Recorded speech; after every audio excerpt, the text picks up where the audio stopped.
Pemerintahan Prabowo Subianto menargetkan pertumbuhan ekonomi RI sebesar 8%. Untuk mencapai target tersebut, pemerintahan Prabowo disarankan untuk meniru strategi Vietnam dan Cina. Direktur International Trade Analysis and Policy Studies FEM IPB University, Sahara, mengatakan Cina dan Vietnam memiliki pertumbuhan ekonomi rata-rata di rentang 6% hingga 9%. Artinya, kedua negara tersebut dapat dijadikan acuan pertumbuhan ekonomi. Tiongkok itu 9% itu sudah sering, lalu kemudian 8% itu pertumbuhan ekonominya relatif stabil ya di tahun-tahun yang sebelumnya di angka tersebut. Vietnam itu tingkat pertumbuhan ekonominya sekitar 6 sampai dengan 7%. Jadi kedua negara ini tentu saja sangat bagus kita jadikan sebagai lesson learned. Lebih lanjut, Sahara mengatakan tingkat kompleksitas ekonomi suatu negara dapat diukur dengan Economic Complexity Index yang didasarkan pada keragaman dan kecanggihan produk. Dirinya mengungkapkan bahwa hasil penelitian menunjukkan semakin tinggi nilai ECI berarti semakin maju negara tersebut.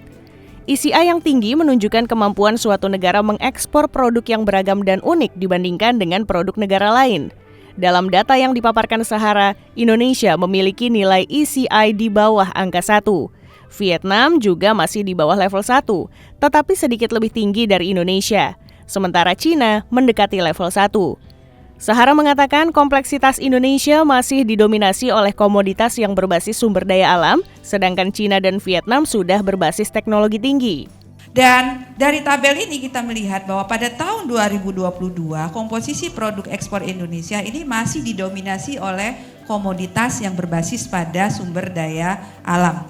Baik sebagai sumber energi seperti batu bara dan gas maupun bahan baku manufaktur seperti palm oil ya, komoditas ekspor primadona kita, dan juga untuk produk-produk yang lainnya ya, yang masih berbasis komoditas. Sementara kalau kita bandingkan struktur ekspor Tiongkok dan Vietnam ini ya, mereka sudah berbasiskan pada produk manufaktur berteknologi dan bernilai tambah tinggi. Misalnya Tiongkok ini broadcasting equipment itu tinggi, integrated circuit ya, elektronik, lalu kemudian komputer itu juga tinggi.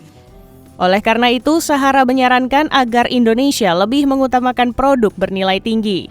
Dan juga ekspor ini sebagaimana yang saya kemukakan tadi di awal, ini sebaiknya didedikasikan pada produk-produk yang memang bernilai tambah tinggi sehingga bisa mendukung peningkatan struktur industri.